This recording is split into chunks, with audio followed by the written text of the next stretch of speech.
Do you ever feel like you are the best kept secret at work? Well, today in this episode, we're going to help you to be finally seen as the leader that you are. On the show today, we have Lorraine K. who has empowered thousands of people through her courses on LinkedIn and at Stanford. And her mission is to help leaders amplify their presence and impact.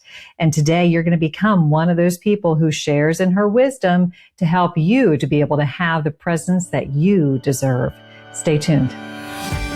Hi, I'm Karin Reed. I'm a 4-time author, Emmy Award-winning broadcast journalist, and communication expert on helping people to own the room, whether it be a physical one or a virtual one. Welcome to Speaker Dynamics. Lorraine, it is such a delight to have you on the show today. Thank you so much for taking the time, because I know, looking at all of your LinkedIn presence, you are one busy person. Yeah, I had to make time for this. I'm so excited to chat today.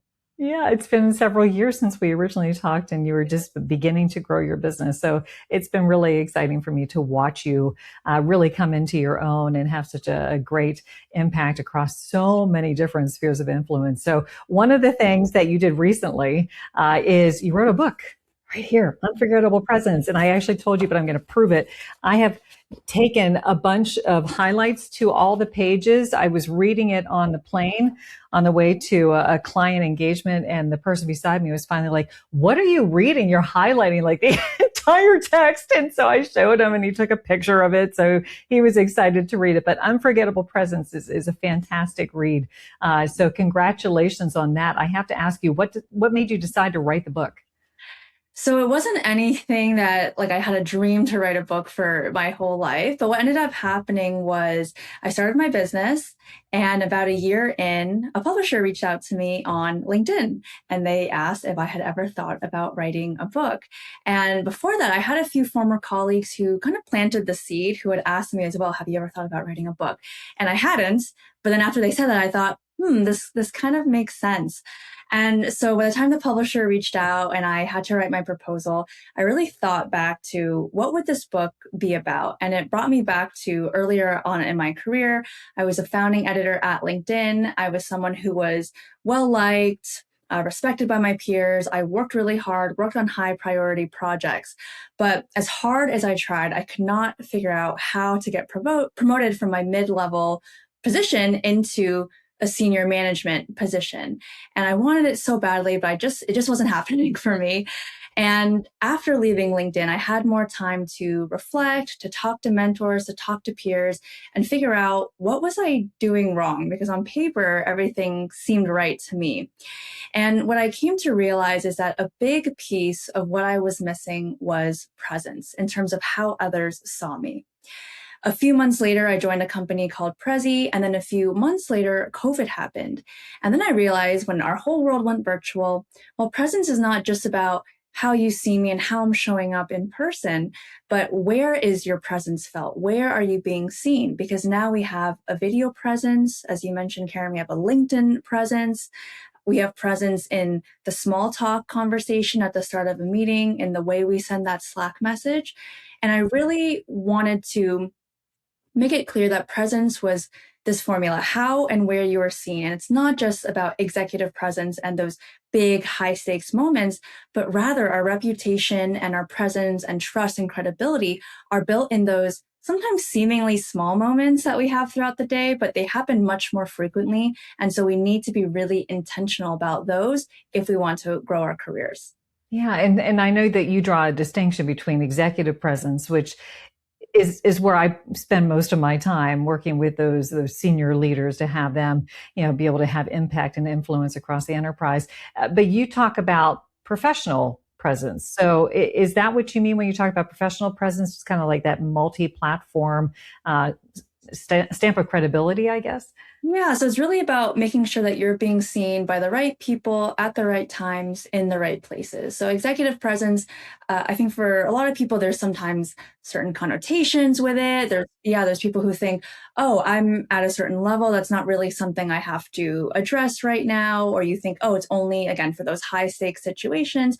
but I really wanted others to realize that presence is something that we can and should be working on throughout our entire career. And it doesn't need to be this big thing, but rather there's a lot of tactical steps, as you saw in the book, small steps that you can take every day, small adjustments you can make to things you're already doing to create a presence and to create a strong reputation for yourself.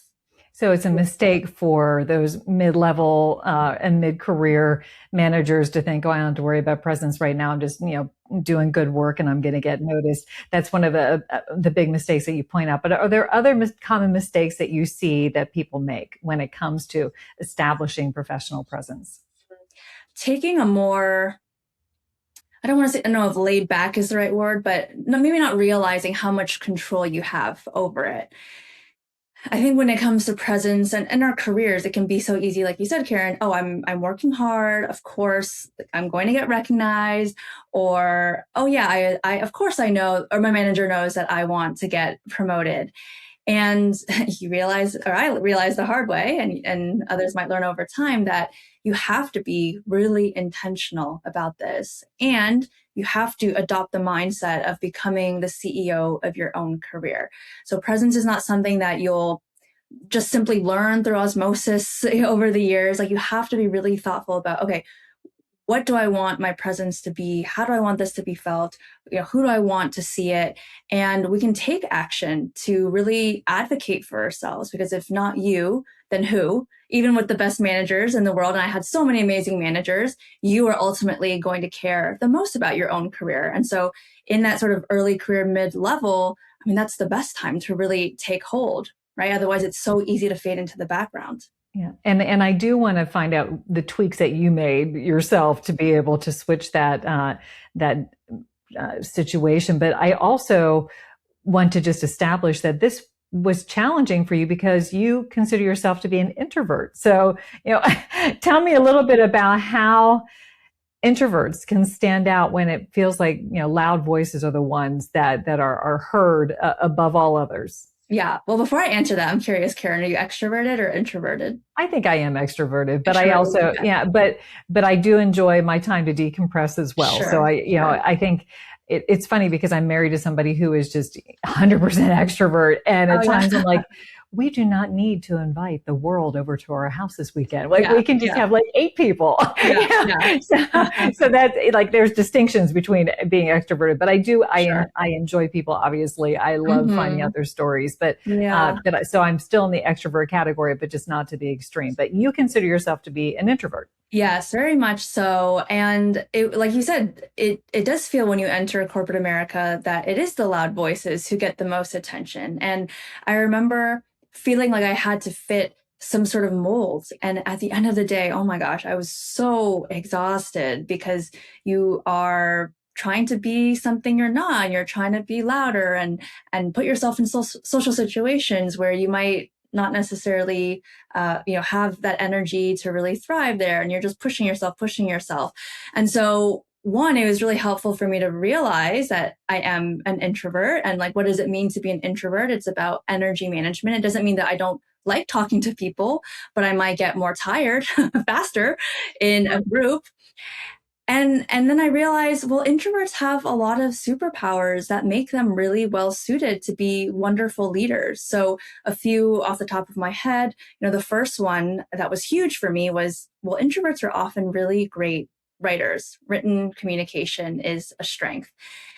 And me, I studied journalism. And so I always assumed everyone knew how to write. And then you realize that not everyone knows how to write. As soon as you start reading other people's writing, you're like, oh, geez. Yeah, right. Exactly. So that's very powerful, especially when a lot of us are remote or hybrid. The written form of communication is going to be like documenting your work and sharing that around. That's going to be really important. 2, really great at building relationships. Always going to be a really important workplace skill and makes work more enjoyable. And especially in the age of AI, where things can feel a little bit more disconnected, like being able to understand your challenges and your concerns and what also excites you about work and really getting to know you on a personal level is an introvert superpower.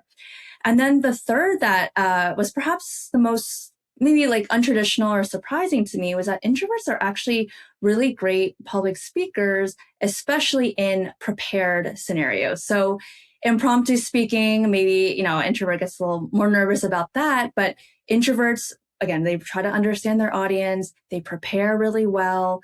And so knowing that and being able to lean into that, like public speaking is one of the best ways, I think, to get visibility at work. So knowing just a few of those strengths now, instead of trying to push myself into situations where it doesn't feel as natural or doesn't feel as comfortable or is a huge energy drain, now I can focus on the strengths that I have and really leverage those. Yeah, absolutely. And I was thinking of one of my clients saying, she said, preparedness is the antidote to imposter syndrome. And I think, she would probably also categorize herself as an introvert, and she prepares so much, almost to the point where I'm like, you got to stop preparing so much because you're going You're to good. Yeah. drive yourself nuts. Exactly. Yeah. But I can definitely see that come into play. So you're in your situation, you're in your role, you're feeling like you're just not standing out. What were a couple of tweaks that you made in order to stand out? So one of them was really around video presence. And I mean, you have an excellent setup right now, Karin. I'm not surprised, but so many people, even now, just they treat video as like it's kind of there and I know how to log on, I know how to mute and unmute. But there's such an opportunity here to really stand out, especially because a lot of us still the first time we meet a colleague is going to be over video, even if we go into the office later. So being intentional about our video presence. I talk about the T method in the book, tech, energy, aesthetics, the three things to think about before getting on a call. It does not need to be anything complicated, but you can help people form a really fast impression of you if your space is curated, if you are well lit, if your framing is good and it allows you to use your hands on camera and be more expressive. So that was one thing that was perhaps a less obvious thing to work on, but I feel like it really makes a difference. Oh, it's the first impression, and oftentimes the first impression is your digital impression or your only impression, Yeah, and for people not to attend to that, it actually confuses me because I'm like, did you look at yourself before you yeah, hopped on the confusion is call? a good word. Like you Yeah. can see like half your face and like, Yeah. or yeah, it boggles the mind. So, and it's an easy fix. I always think there are, three non-negotiables. You have to have good lighting on your face so people can read your facial expressions, have yourself framed appropriately so you're taking up the majority of the space, and have good audio. And especially that study that came out from Yale where they were talking about how if you have poor audio quality, you're considered to be less credible, less intelligent, and people have a negative impression of your content right from the get-go. Oh my gosh, please fix the audio. Yeah. Yeah. Do And something the about it. microphone. Yeah, Yeah, exactly. right. It's Yeah. not hard to do. So what else did you try to tweak in order to stand out? So I was a lot more explicit about what I wanted. So if I go back to my time at LinkedIn, again, I'm assuming my manager knows that I want to get promoted, that I'm ambitious and I'm ready for that next level. And I remember I shared this story in the book. My colleague, she was amazing. She had been at LinkedIn longer than me, but had been at the same position for a while. And sort of in the back of my mind, I always wondered, oh, why hasn't she gotten promoted? Why hasn't she advanced yet?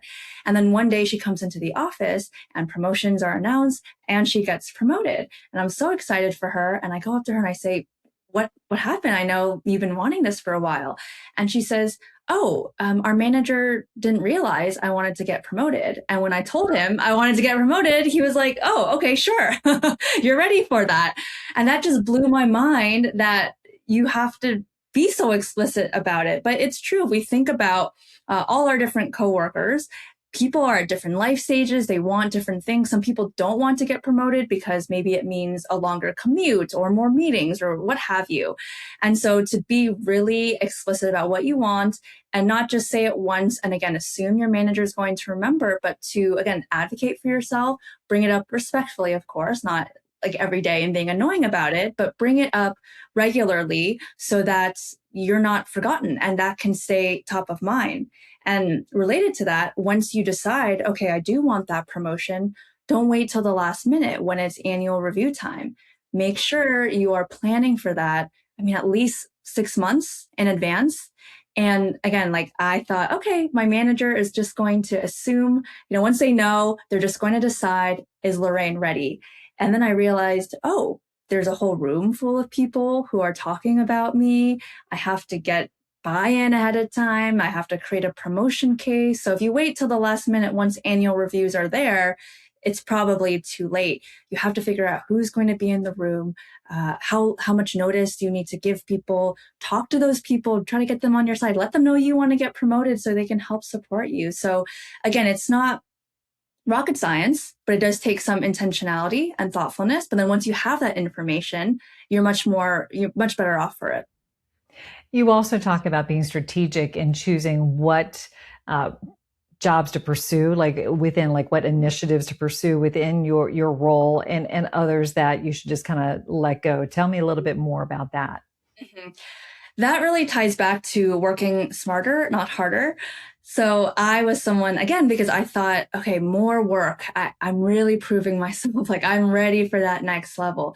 But when you're someone who takes on everything, nothing has importance, and you become a workhorse. That becomes your reputation. Oh, I have this random project here and it needs to get done, but I'm going to give it to Lorraine. And if you have enough of those, now you're just the person who does a bunch of random projects. There's no cohesive story. Like there's not necessarily impact. It's like maybe kind of the annoying grunt work that needs to get done, but it's not really helping you in any way. And so I like to give this example. Like, let's say you were working at a Fortune 500 company, and anytime you message the CEO on Slack, he or she is responding right away. You would kind of wonder, like, why are they so responsive? Are they not in important meetings, like in strategy sessions? Like, what's going on? And so similarly, if you're the person who takes on everything, who responds right away, who's just always at the ready, that becomes what people know you for. And instead, people actually respect you more when you can say, you can still be helpful. Sure, I'm happy to take that on. However, I have X, Y, Z on my plate, and X takes priority. So I can't get to that until 3 weeks from now. Or I could move that up, but I'll need to talk to my manager first because I know this is a company priority and some things might need to shift if we decide that this takes precedence. So just saying yes, yes, yes to everything is not helping your cause. I think that's such a great lesson. And even when I think about from a client standpoint, I used to, twist myself into a pretzel in order to meet everyone's needs. But now, I mean, I can't anymore. So I'm like, I would love to do this. Let's talk in 6 months. and I'm like, and if that's too far out, I am so sorry, and I'm not trying to do a hard sell. This is just the reality. But I think, learning that earlier on would have been really smart for me to do. So, but can I tap into your LinkedIn expertise because you really blossomed there in so many ways. So what are some quick ways that people can improve their LinkedIn presence? Because I know I'm like most people, if I get a referral, I immediately go to their LinkedIn profile. And that's what I check out, much more so than if somebody sends me a resume. So it needs to be a good reflection of your personal brand and your corporate brand, your leadership brand. So what can people do to improve theirs right away? Yeah, well, I love that you gave that example because earlier we were talking about video presence being a great digital first impression. LinkedIn is even crazier because LinkedIn, you don't even need to be there live. So someone can go to your profile and that's your digital first impression. And they form that without ever having to even meet you potentially. And so that is a very, very powerful tool that you have at your disposal.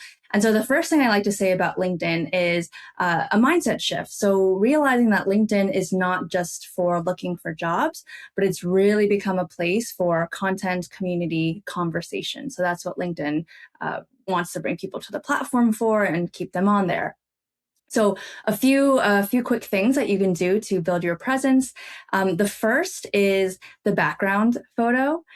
A lot of people, so that's the banner at the top of your profile. A lot of people, they just keep LinkedIn's default photo or perhaps a naturescape photo. And if we think about presence as being every single touch point that someone has with you, what does that say about you if you leave it empty or put something on there that says nothing about you. I want people to go to your page and to be able to learn something about you through that background photo. So it's literally the biggest piece of real estate on the page. It's above the fold. And so being thoughtful about that can go a really long way. The second thing I would say is thinking about your content. Now, a lot of people, and I don't know how you feel, Karin, like a lot of people get really nervous posting on LinkedIn. Do you? I mean, I've been posting there it's a been a long while, time, right? Lorraine, but I mean, very honestly, the majority of my LinkedIn posts now are related to the podcast. So it is a way to generate interest in these conversations. So that's usually what I'm doing, or I'll repost things from some of our mutual friends, like Matt Abraham's always has great posts. But I have no problem posting, and I think part of it, though, I've been on camera for decades, so I have no ego left related to it. Fair. Yeah. I'm just, and just also, I am authentically myself, no matter what. So I don't have it, but I'm sure other people do. So, yeah, don't use me as a case study. Let's talk to the people who do have Karens challenges. are aspirational end state. So I mean, a lot of people still get really, really nervous. Understandably, it's tied to your professional identity. And so I always like to say, don't start with posting, because that's a tall order. That can be a lot for people. Start with commenting. Commenting is still very powerful. And I always like to say comments still equal content. Now, again, with a presence being every touch point, I don't want you to just leave comments that say, thanks for sharing or great insight. I want you to add something to it so that I learn something about you, or am interested enough at least to click through to your profile and learn, okay, who's this person? What are they about? And so saying something like great insight, and I would add X, Y, and Z. Or this is really interesting. Have you thought about this? This is my own experience. So I always like to say a good rule of thumb is, let's say, like 15 words in a comment to show that it's something qualitative and not just the 2-word, 3-word, typical phrases that we see. So comments are very powerful. You will still grow your presence, grow your brand, and also grow your following that way. Yeah. And then the third one. What is the third one? And then I have a question for you to follow up. Sure. The third one is the recommendation section at the bottom of your profile. That is, I call it Yelp for professionals. It's your social proof. Like before you go to a new restaurant, you're looking up reviews, right? You want to see what it's about. Similarly, let's say we have 2 candidates and one has 0 recommendations and one has 5. Similar experience, who are you going to be more excited to talk about? You're going to be positively primed to want to talk to the person with the 5 recommendations, because their coworkers are saying so many nice things about them. And you already have some comfort, like, oh, this person's good to work with, versus the person with 0. Oh, I kind of still don't know much about what it would be like to work with them. So that's sort of under the radar section that I feel like people don't pay as much attention to, but it does go a long way, whether you are in corporate or doing your own thing. No, I think that's so important as well. And it's funny, though, that is the one thing when I do get shy is asking for people to write me a recommendation. And I don't do it as often as I should. So, because you don't want to like bug people. Be like, say nice things about me, please. Here's the link. Yeah. But it is valuable. And if you feel like you've left a good impression with them, people are always happy to oblige. It's just like actually getting past that. But the question I wanted to ask you is, as far as the postings go, in my experience, when I post videos, they get a lot more traction than if I just put something up like a blog post. Is that anecdotal, or is that actually based in data? I think it's likely data. So what happened was LinkedIn made this big push into video. Then it kind of seemed like they scaled back, but then now they're back in it. So I don't know how long you've been posting video for and been noticing this trend. A long time, probably. Yeah, I do think video, just generally, like the way we consume content now is the way of the future. So yeah, if you feel comfortable, anyone listening feels comfortable posting video, I say give it a try and see what happens. Yeah. I'd love to give some guidance on this to that middle manager who's doing an amazing job and just can't get noticed. What is the one mindset shift that they can make in order to be seen as leaderly? Talking about your work is a big one, but you have to do it strategically. So it's not just I'm out there and I'm just sharing all this random information about what I did and all this unnecessary context about the project, but being very thoughtful about what the audience needs to know. And in this case, it's likely an executive or senior leadership who you're trying to impress, right? So really thinking through that. I was working with a client recently and she had sent a message in Slack to her executives and it was pretty good, but when I looked at it, it's hard to understand what the takeaway was. So always asking yourself, what is the one thing I want them to know? Putting that at the top, and then you can add the context afterwards. But being more concise, always a good thing. Concise doesn't mean short, but concise means, only including what's necessary. And then always having the audience in mind so you know what's most important to them, because when we're in a project, it's so easy for us. We're so close to it. Of course, everything's important and we want to share everything, but you have to be really thoughtful about what the audience needs to know. And then again, thinking about presence, like where am I showing up? Where am I sharing this information? Is there a channel where all the executives are? Do people tend to read the company intranet? We want to make sure we're actually talking about our work in the right spaces. So pick the right platform, be intentional in tailoring your message and making sure that you front load your content, or I would put it in like the old newspaper days of don't bury the lead, put your most important information up front. I think those are 3 great tactics for sure. This went really quickly. I knew it would, but let's actually carry on the tradition that we have on Speaker Dynamics of leaving our listeners and our viewers with one big takeaway. So based upon our conversation, Lorraine, what would that be? My big takeaway is that presence is something that everyone can and should be working on. Take intentional steps toward it and your presence will grow and strengthen. Awesome. Thank you, Lorraine. Unforgettable Presence. Pick it up, folks. It's a great read. And perhaps you can read it on the airplane. Somebody will ask you, what are you reading? Because you're highlighting every other word. It's truly a great one that I'm happy that I was able to read it, and happy to have you on the show, Lorraine. Thank you so much. Appreciate it. Karin. Great seeing you. You too. Lorraine has built a massive following on LinkedIn with over 300,000 followers. And I'm sure you can understand after listening to our conversation, she has great wisdom to share. And you can continue to soak in that wisdom by using our bonus content for this week. So she has offered up a free online course called From Invisible to Influential. And you can get access to it by going to speakerdynamics.com/bonus content. Once again, it's speakerdynamics.com/bonus content to get the link to that free online course by Lorraine called From Invisible to Influential. So it's well worth your time. I want to thank you all for taking the time to listen to today's episode. If you found it to be valuable, please, let people know about it. Pass it along to your friends, to your colleagues, to your family, whoever you think might be able to benefit from it. We are so very grateful. Until next time, everybody.